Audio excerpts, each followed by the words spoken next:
Fala, meu povo, bora reagir a mais um vídeo aqui da Auriberde. Achei esse vídeo muito importante, resolvi trazer aqui para você que ainda não assistiu, né? Conflitos dentro da corte.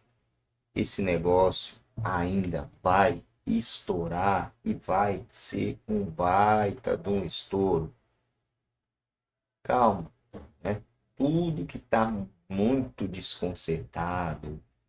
Pensa no motor, você levou o trem para arrumar, o negócio não ficou legal. Se você continuar andando com ele desse jeito, já sabe que o estouro vai ser grande. É o que eu acredito que vai acontecer ali dentro, cedo ou tarde. Esperamos que seja cedo. Tem informação. Na voz de João Victor Teófilo. Pode falar, João. O ministro André Mendonça, do Supremo Tribunal Federal, disse ontem que a pacificação do Brasil depende da atuação imparcial do Supremo Tribunal Federal. O magistrado foi um dos palestrantes no primeiro dia do evento Doing Business in Brazil, na Universidade de Georgetown, Como é na que fala capital. o nome aí do negócio, João? Doing Business in Brazil. Bonito o nome. Fazendo negócios no Brasil, na Universidade de Georgetown, na capital dos Estados Unidos, Washington, D.C. Ao responder sobre se havia similaridades entre Brasil e Estados Unidos por causa da polarização política entre esquerda e direita, Mendonça afirmou que o país está dividido ao meio com muita polarização e explicou seu ponto de vista, abre aspas. Nós precisamos passar pelas próximas eleições. Não vejo possibilidade neste momento de ter uma busca de pacificação. Acho que isso passa muito pelo Poder Judiciário. Cabe a cada um de nós no Supremo Tribunal Federal tentarmos ser aqueles agentes de segurança, de imparcialidade, de credibilidade do país, de aplicação justa da lei, independentemente das partes que estão envolvidas. Fecha aspas. Mendonça, lembrando, foi indicado para o Supremo Tribunal Federal em 2021 pelo então presidente Jair Bolsonaro.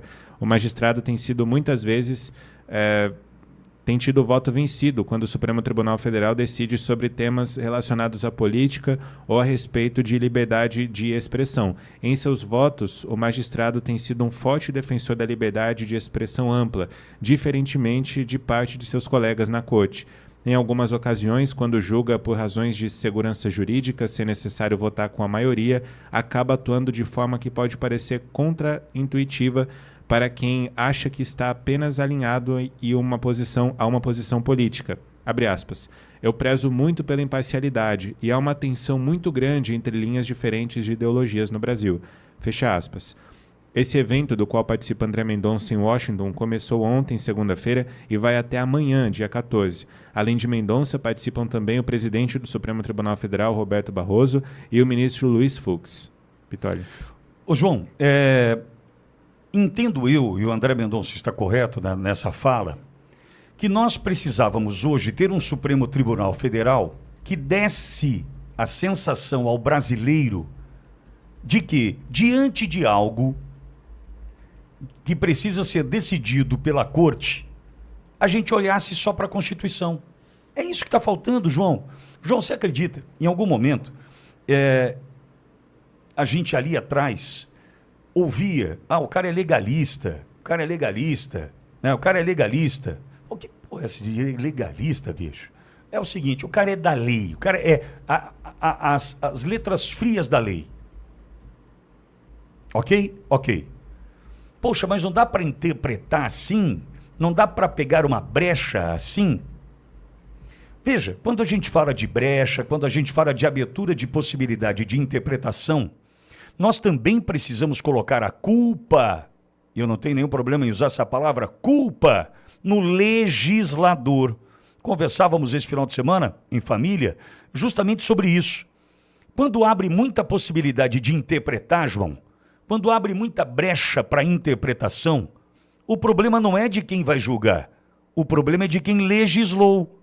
Se o cara fez uma lei fraca, se o cara aprova uma lei incipiente, frágil, ele abre a possibilidade de interpretação.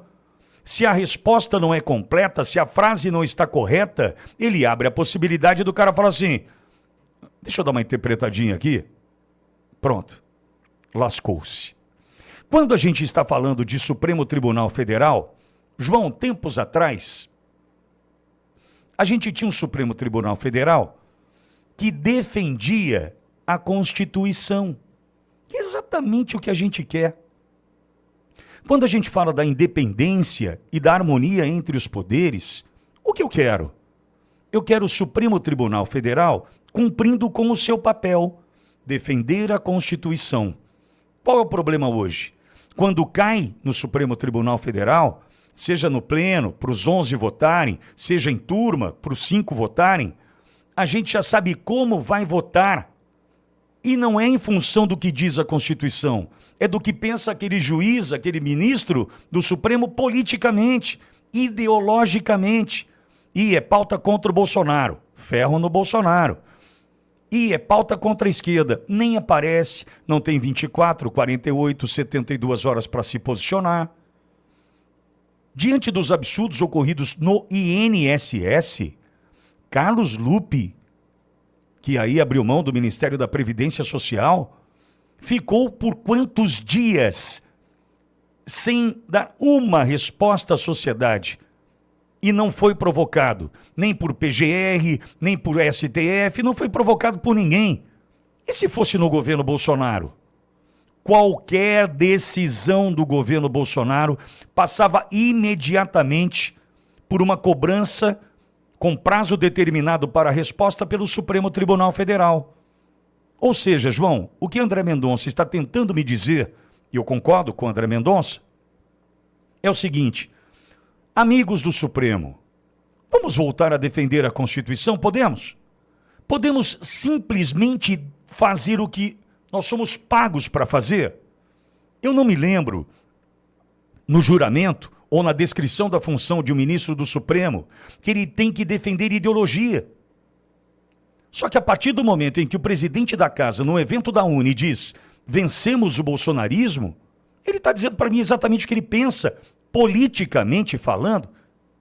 E é muito ruim, porque ele deveria falar assim: derrotamos o, que eles gostam de falar do fascismo, essas porcaria que eles gostam de falar, não sabe nem o que é, mas eles gostam de falar. Derrotamos porque havia uma situação dentro do processo eleitoral que combatemos, usamos da lei para combater isso, mas não. Eles usaram de abuso, usaram da defesa do seu próprio interesse para prejudicar o próximo. Isso não é Constituição. Não é Constituição. Então o que o André está tentando nos dizer é: ô turminha, vamos só fazer o que a gente é pago para fazer? Vamos só defender a Constituição aqui? Pode ser? Não. Agora a gente precisa combater o Bolsonaro.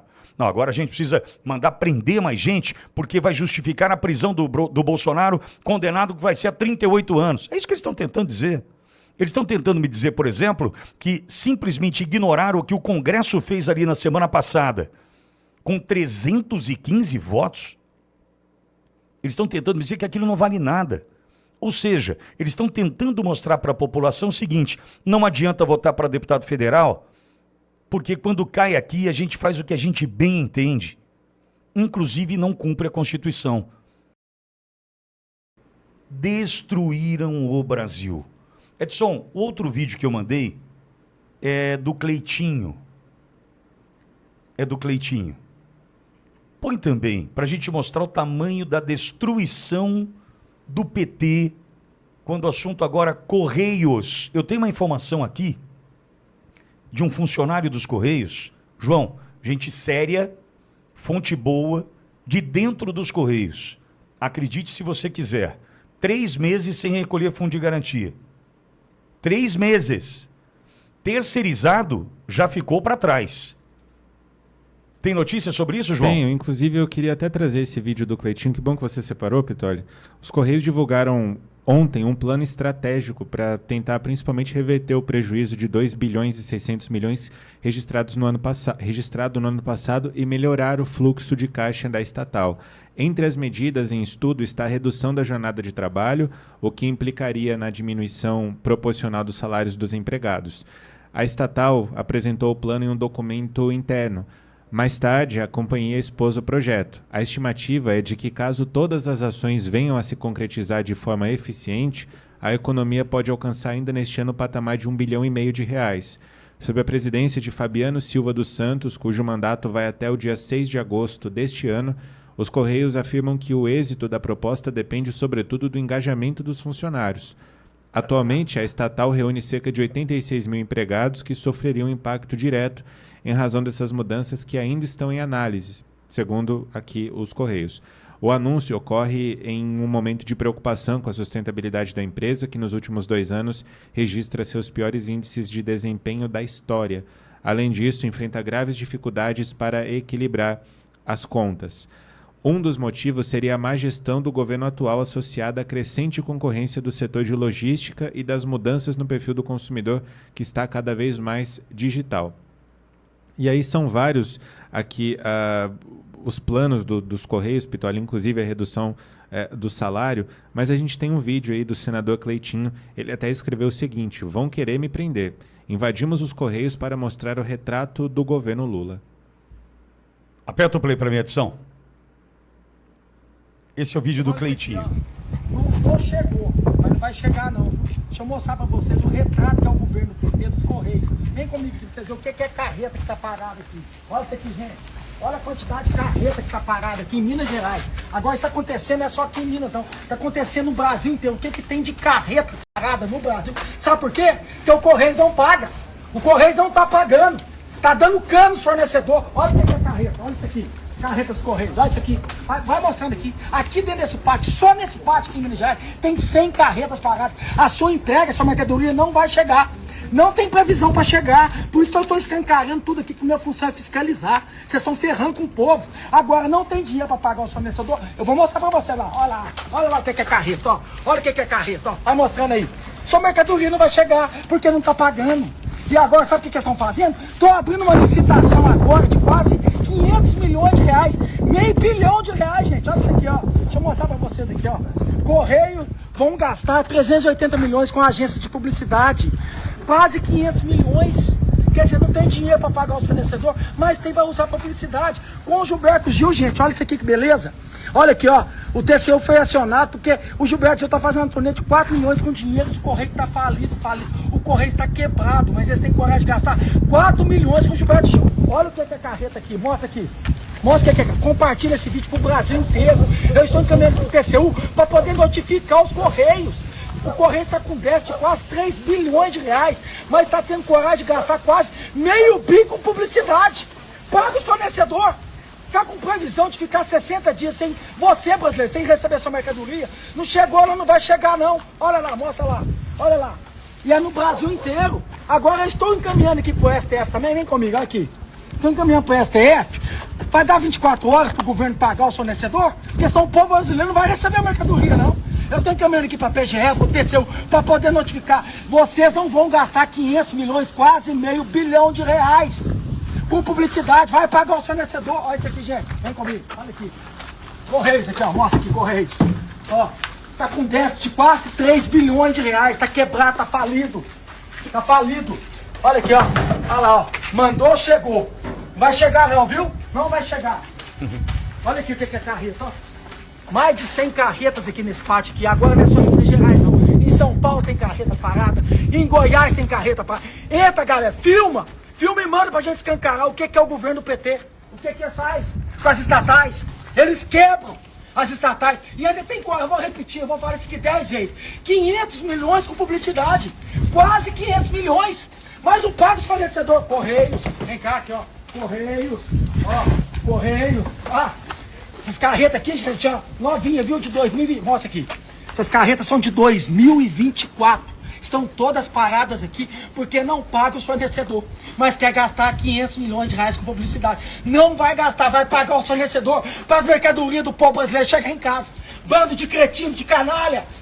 Vocês são canalhas. E vem quente aqui, ó, que eu tô fervendo vocês. A minha função é essa, fiscalizar. Eu vou rodar o Brasil inteiro para mostrar o que é o governo do PT. Bando de canalhas. Compartilha aí. Vamos pra cima, tamo junto. Bom, a informação que eu tenho de dentro dos Correios é a seguinte: o salário do funcionário do Correio está em dia. O salário do funcionário está em dia. 3 meses sem recolher fundo de garantia. 3 meses sem recolher fundo de garantia. Terceirizados, todos atrasados. Todos atrasados. Pagamento de aluguel dos prédios locados pelos Correios, todos atrasados. Estão dando férias, inclusive porque não tem condição de honrar os pagamentos, como, por exemplo, para aqueles que entregam as encomendas, vídeo mostrado agora, situação mostrada agora pelo Cleitinho. Então, o que nós estamos vivendo no Brasil é um colapso dos Correios. Com relação aos 380 milhões para a publicidade, justifico. Acabou o dinheiro para sustentar essa cambada dessa imprensa safada, cacomida, vendida, patrocinada. Acabou o dinheiro que vinha dos Estados Unidos via o SID, o SAID, essa porcaria. Acabou o dinheiro que vinha de lá. Acabou o dinheiro para dar manutenção às narrativas mentirosas que sustentam a esquerda. Ou seja, sem dinheiro oriundo vindo de ONGs, organizações, fontes internacionais, Soros, enfim, como manter esse povo em pé? 3 bilhões e meio de reais da Secom, 380 milhões de reais de patrocínio dos Correios, porque o que acontece? 380 milhões de reais para patrocínio dos Correios, o Correios precisa patrocinar o quê numa situação como essa? Correios é Correios. Só que eu preciso pôr o dinheiro na emissora tal, no portal tal, no veículo tal, para sobrevivência desses, para manutenção da narrativa. E da onde vem o dinheiro? Nesse caso, 380 milhões de reais dos Correios. Rapidamente uma história para você. O Jorge me lembrou aqui de um episódio em Bauru, que teve um incêndio numa unidade dos Correios aqui, um escândalo naquele momento. Mas, Jorge, eu me lembrei de outro. E aí entra o deputado Coronel Tadeu, da Polícia Militar, o Coronel Tadeu me ajudou muito, quando acho que em 2020, saiu uma notícia aqui em Bauru, de que a Superintendência do Interior de São Paulo, que fica aqui em Bauru, ia embora para Indaiatuba, pertinho de Campinas. Toda a estrutura aqui, prédio próprio. É isso aí, meu povo. Já dizia o alquimista, né? O Barbudinho voltou à cena do crime e voltou com a quadrilhada toda, né? Ele voltou à cena do crime, percebeu seu erro no passado. Preciso ter os caras do meu lado para não ser preso. Fez algum esquema com os caras que ninguém sabe que tipo de esquema foi esse, mas tá visível para quem quiser ver, nítido, que fizeram um esquema com os caras, que não faz sentido algum. Os caras da Parato, da amparo, como seria a palavra, né? Respaldo, não sei. Deixar ele fazer o que ele tá fazendo assim na cara limpa, né? Sem que ninguém questione. Alguma bagaceira tem por trás desse negócio aí, né? Tem alguma coisa por trás disso tudo aí. Coisa que a gente não sabe. Quer dizer, sabe, né? Todo mundo quer fazer parte aí do mesmo esquema. Agora é torcer para que daqui um ano e alguma coisa a gente possa ter de volta alguém comprometido, né, com o país. Porque a chance do Bolsonaro voltar, ela é mínima ou nula, né? Os caras não vão permitir de maneira alguma a volta dele, e eles estão bem tranquilos quando se trata disso daí, né? Acredito que eles estão muito tranquilos e, como diz o Barboso, eles derrotaram o mito, mas não o bolsonarismo, né? Que esse aí tá mais vivo, tá mais fluente aí do que tudo, né? Mota vai responder ao STF por manter processo contra Ramagem e Bolsonaro. Correio culpam taxa das blusinhas por prejuízo bilionário. Estatal registra rombo de 2,6 bilhões. Não existe direita sem Bolsonaro, defende Tarcísio. O Correio é a turma que fez. Cara, nada melhor do que ver quem fez se for. Na... Quem fez tomando paz, dá uma. É porque não tem como voltar atrás, né? Mas já que todo mundo vai, que eles sejam os primeiros, né? E eles estão, ó, tomando na rabiola essa turminha que fez o E. E lascou-se também todo mundo que está no mesmo barco, né? Infelizmente, estamos todos no mesmo barco. Não existe direita sem Bolsonaro, defende Tarcísio. Tá, mas e aí? Quem vai? Quem vai? Porque eu não acredito mais, né? Eu realmente não consigo acreditar que ele possa voltar aí algum dia, infelizmente.